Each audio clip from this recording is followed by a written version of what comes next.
Welcome to HortTube. My name is Jim Putnam. This is the Sunday garden question and answer video that I do most Sundays of the month, where I answer gardening questions that I get across the channel or that get asked below these videos.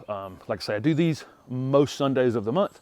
The first Sunday of every month is a subscriber Sunday video where subscribers send in photos of things in their yard that they're proud of. You can send in photos to this email address right here and just label the email subscriber photos or something like that so I know what that is. Last week was subscriber Sunday, so it will be the first Sunday in December when we see all the photos that I collect during the month of November. So send photos for that. Let's see. The giveaway. I have a giveaway for this one, for this video. I'm going to give away 2 pairs of these Corona snips. They sent me a box of them, so I'm just going to give them away slowly over the next few months. For this giveaway, what I'm requesting is that down below this video, you put a video idea, some sort of idea you have for something you'd like to see me shoot a video for on the channel. I have literally thousands of ideas that I can shoot videos for the next years to come. They're not necessarily the things that you guys would like to see though. So, you know, it doesn't mean that I'm going to absolutely make that video that you put down in the bottom, but it is helpful for me to see some sort of direction you guys would like to see the channel go in. I tend to overthink things, and you know, I'll make a video that has, you know, 14 different things in it, and it's just kind of, I think it's good information. It's information that I've gathered through 35 years of doing this, but it's not necessarily targeted enough. And you know, I'll go and I don't watch a lot of gardening videos on YouTube, but you know, I'll see, you know, how to prune basil has 1.5 million views, while my overly complicated Wednesday update video that has probably how to prune basil and 14 other things, you know, doesn't have that many views. And so I think that, like I say, I think a lot of times I overthink it. And if there's something very specific that you guys would like to know, that's a video idea, and put it down below. And next Sunday I'll draw from 2 of those. It's not going to be ranked in any way. I'm just going to draw from those comments down below, and it will give me, this will help me give some idea. It doesn't, like I say, it doesn't mean I'm necessarily going to make that video, but there may be some sort of consensus on what you guys would like me to be doing and showing and teaching on this channel going forward. So thanks for your participation, and again, the Corona snips, 2 pairs. I'll do this drawing next Sunday. Okay, so let's get started on some questions from the last couple of weeks on the channel. I did put up 2 deer-resistant shrub videos this week. They haven't been watched a whole lot. I don't expect them to, because not everybody watching my channel has deer issues. So if it doesn't relate to you, it's not really. But I do think if you do have deer issues, those videos could help you out. I've done 2 videos on shrubs so far. I'll probably be a 3rd video on shrubs, and then 1 on perennials within the next week or so. Like I say, they're not going to get a ton of views right off the bat, but hopefully they'll have longevity, because, you know, people will find the channel through having deer issues. Okay, let's go to some questions. Somebody had gotten a couple of Camellia sasanquas in zone 8, and they're not blooming yet, whereas all mine in my yard up here in zone 7 are. It is really nighttime temperatures that control when those buds start to crack open. And it's also varieties. There's a lot of breeding on trying to get Camellia sasanquas to bloom a little earlier, just a little earlier. That way, you know, some of the older varieties, especially Yuletide. Yuletide's great, it's red, it blooms at Christmas, but if it's cold at Christmas, that could be problematic. So moving the bloom early. So it can be different varieties that are blooming at a different time. And then of course in zone 8 and 9, they're going to bloom slightly later than zone 7 regardless, because like I say, it's nighttime temperature controlled. Okay, somebody asked if it was I got a lot of questions on timing and planting. Of course, this time of year, because everybody's seeing me here in zone 7B planting away, and I will all winter long. And I think that may create some confusion, because most people think spring is the time for, you know, planting, or maybe fall, but you know, and then I'm out here in August and January doing it. And so I think, you know, so I get a lot of questions around that. Somebody wanted to know about planting a hydrangea in the ground in zone 8, 12 months out of the year. I mean, there's no, I mean, I wouldn't see why you wouldn't plant one 12 12 months out of the year. Maybe in July, you know, have to work at it a little harder because of watering and that kind of thing, but no reason why you couldn't plant a hydrangea whenever you want to plant a hydrangea in zone 8, as long as it's one that's hardy there. No problem. Somebody asked me about whether or not they should be pruning their crepe myrtle now. I'm not into crepe myrtle butchering at all, or crepe murder, we call it, where people, you know, cut them down 2/3. But if you did need to do a minor amount of pruning on your crepe myrtle, or just some reshaping or crazy limbs or that kind of thing, you can really do it whenever you want to. The best time of year is definitely in the late winter. I would encourage you to examine crepe myrtles occasionally. Limbs will come into the middle. You know, let's say you have 3 trunks on one. You'll get limbs that will come from those 3 trunks and try to cross one another. And I would look for that several times a year. You know, look up in the canopy and see if you have limbs that are rubbing against one another. And those can be cut out as soon as possible. You don't want them to rub on one another for 6 months while you wait for the best time of year to prune it. You need to do your pruning that helps the plant whenever it needs it. And then any kind of general pruning would be in the late winter. But the main thing with crepe myrtles is picking crepe myrtles that fit the space that you're growing them in. So if you need one that only gets 6 feet tall, you need to get a dwarf. And if you need one that only gets 12 feet tall, you need to get a semi-dwarf. And then, of course, if the size doesn't matter, you can get a full-size one. But most people are getting like Natchez, which can get 25 or 30 feet tall, maybe more, and putting it on the corner of a foundation and then having to butcher it. So, you know, try to pick the right crepe myrtle. Is the real pruning, is the real pruning answer on crepe myrtles. Somebody asked me where to buy hellebores. They're not seeing them in the stores. Typically, you're probably going to see them in your local garden centers closer to the time they're blooming in January, February, March. But if you can't find them or find a good selection of them, I did that video last year at Pine Knot Nurseries in Southern Virginia. They're not that far from me. They have an open house in, I think it's in February. And I went to it last year, and like I say, I did a video, but I don't know whether they'll have the open house this year or not. I just have no idea what people will do, inviting people into their spaces for the next whatever amount of time. So hopefully they'll have an open house, and that's in Southern Virginia. If not, it's a mail order company. They have tons and tons of hellebores, great folks. I like them a lot. And but I'm also a big proponent of supporting your local garden center that's close to you. And so in February or March, when they're blooming, they'll likely have them in stock at that point. Okay, let's see. Somebody asked me I got a lot of questions about planting things in containers for the winter, and I've talked about this a lot over the years. You want things that are more cold hardy than your area if you're going to put them in containers. And so, as an example, let's just pull, since we're talking about camellias in this video, camellias are hardy in zone 7 to 9. Probably not a great choice in a container in zone 7 because, you know, the roots are going to be exposed. And so basically a container plant in zone 7 is going to think it's in like zone 6 or even 5B. The amount of cold that it's going to get around the roots, that it would normally be insulated in the ground. And so when you're picking things for containers in your area, make sure it's 1 or 2 zones hardier than your area. So I'm in zone 7. So a plant that's hardy in zone 7 to 9 is not a good choice in a container in my area. I might get away with it, depends on the winter, but I'd be best to find something that's hardy in zone 5 and at least zone 6.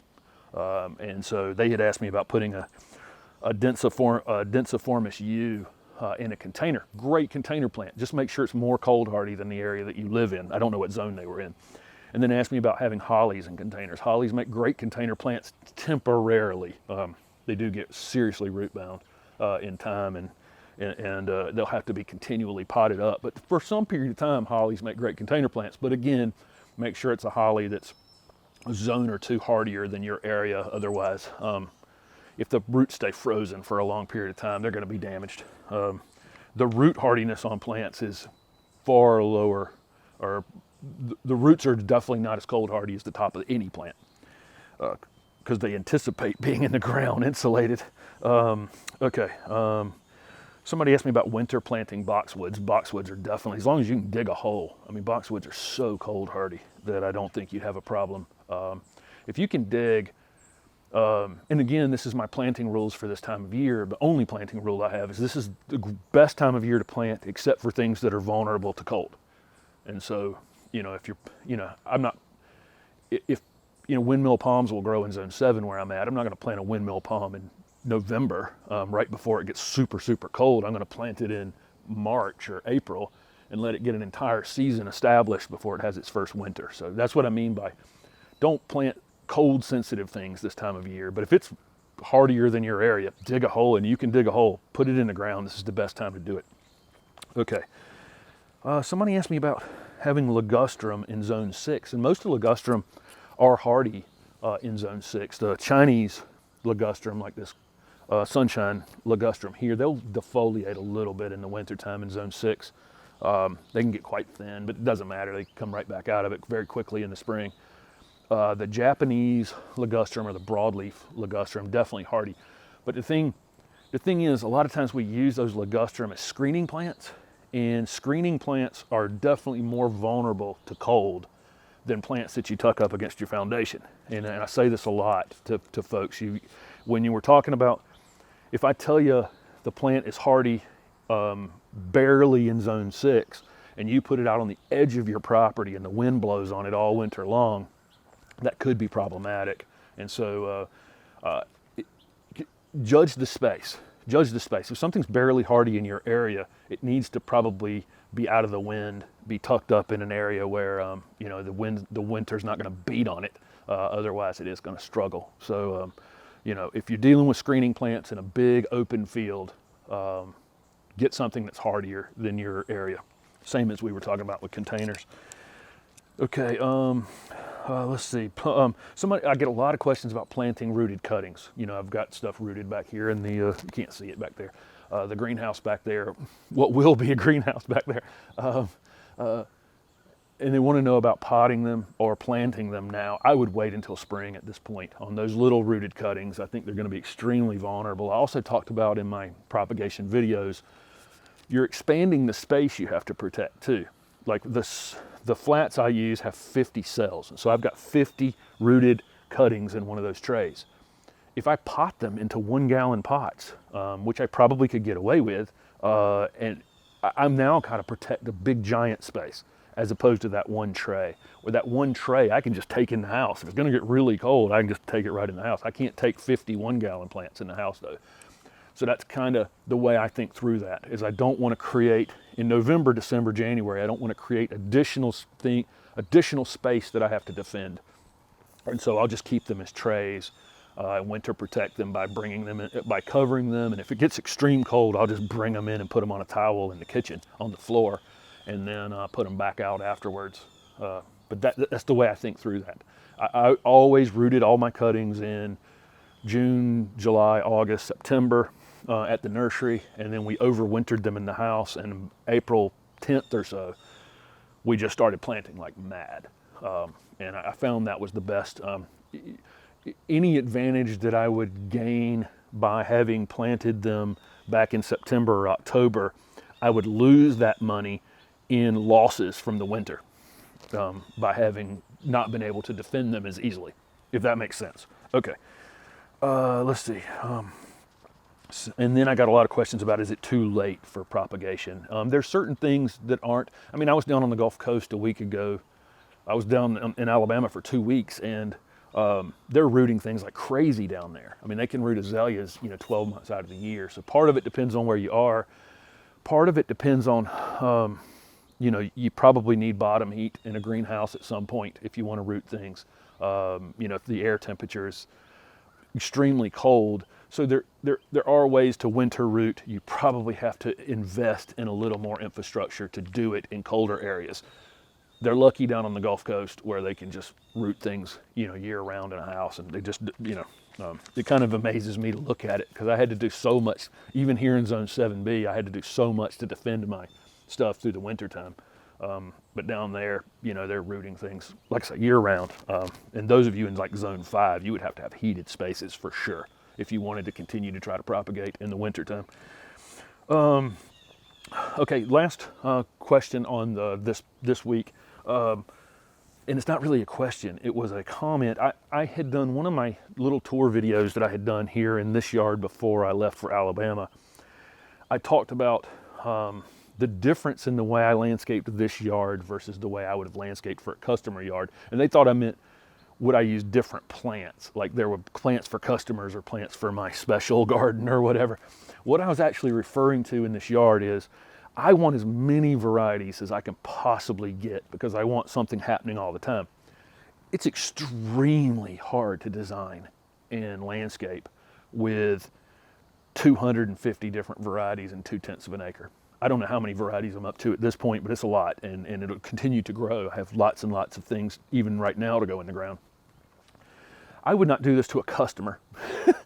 That's kind of what I meant. I mean, how would a customer learn how to take care of 250 different varieties? I had customers like that. I had customers that were all in on whatever Jim wanted to do in the yard and were great about it and wanted to participate and learn as we went. But for the most part, these aren't different plants that I would use in landscaping. I would just go heavier on a few of them in a customer's yard. So I would just reduce the number of varieties. But when I said that, I wasn't talking about like, I have plants that I wouldn't use in customer yards.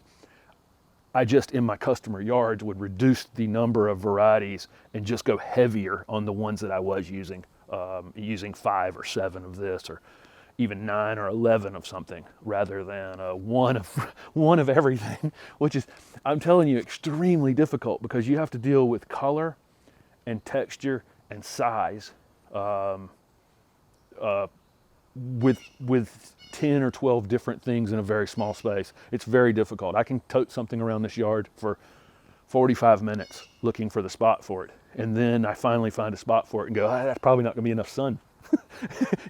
And so that's how it's been trying to do this. But I'm trying to have as many pieces in this yard as I can so that I can teach, and it's what I enjoy. It's just what I enjoy. And I enjoy learning about individual plants, where they'll grow out here, where they won't. I don't mind moving them, but it's a nightmare. And it's not something I would put off on most landscape customers to maintain 250 different varieties on their tiny lot. So that's all I meant by that. Nothing special about it, just far more detailed and difficult, honestly, especially from a design perspective. Thank you guys very much for participating in this, and please do, down at the bottom, recommend some videos that you guys would like to see, or things that I haven't covered.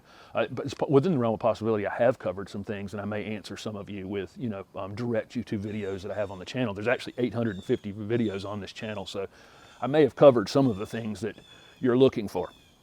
So again, thanks very much for participating. Don't forget to send in photos for Subscriber Sunday, and I'll be back next Sunday with another Q&A.